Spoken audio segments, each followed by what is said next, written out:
प्रांतों को चक्र भी कहा जाता था। तो आपको ध्यान रखना है इन प्रांतों को क्या कहा जाता था, चक्र भी कहा जाता था। ठीक है, तो आपको ध्यान रखना है। और उल्लेख मैंने बता दिया, अर्थशास्त्र में इसका उल्लेख है। तो मौर्य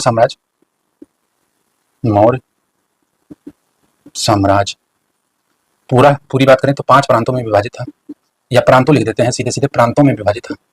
प्रांतों में विभाजित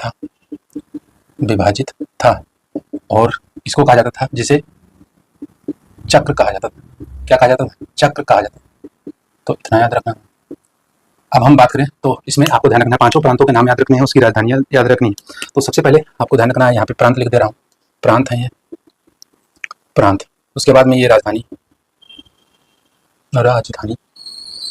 ठीक है, ये याद रखना है। आप चलिए फटाफट प्रांत देखिए। तो पहला प्रांत आपको देखने को मिलता है उत्तरापथ, ठीक है। दूसरा है दक्षिणापथ। उसके बाद में तीसरा आपको ध्यान रखना है अवंती है। उसके बाद चौथा है आपका मध्य देश और 5वां है कलिंग। तो ये 5 प्रांत आपको ध्यान रखने हैं। अब 5 प्रांतों की राजधानियां आपको ध्यान रखनी है, तो इसको ध्यान रखिएगा। तक्षशिला, उत्तरापथ की तक्षशिला, इसकी है सुवर्णगिरी।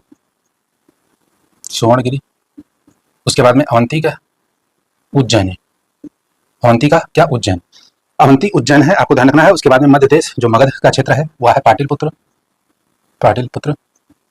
उसके बाद में कलिंग, आपको मैंने बताया था धौली और जोगड़। तो उसके बाद में बात करें तो तोसली, तो जो धौली था उसकी राजधानी तोसली थी और बाद में कलिंग की राजधानी भी तोसली बना दी गई थी, मैंने बताया था वहां पे, आपको ध्यान रखना है। तो अशोक ने 5, जो अशोक के समय का ये 5 प्रांत है, आपको ध्यान रखना है। यहाँ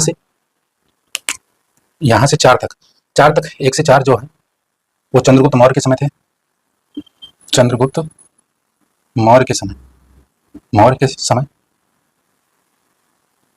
उसके बाद बात करें तो यहाँ से 1 से 5 ले लेते हैं। तो 1 से 5 अगर बात करें तो यहाँ पे अशोक के समय। तो कुल 5 प्रांत थे मौर्य साम्राज्य में अशोक के समय, और 5वें प्रांत की स्थापना भी अशोक ने ही की थी। और अशोक ने कलिंग विजय के बाद में, आपको मैंने बताया था, ध्यान रखिएगा, कलिंग के विजय के बाद में प्रशासनिक केंद्रों को 2 भागों में, धौली और जोगड़ में बांटा था। धौली की राजधानी आपका तोसली हुआ करती थी, तो उसको कलिंग की राजधानी बना दिया गया था। इस तथ्य को याद रखना है। तो ये 5 प्रांत हो गए, ठीक है।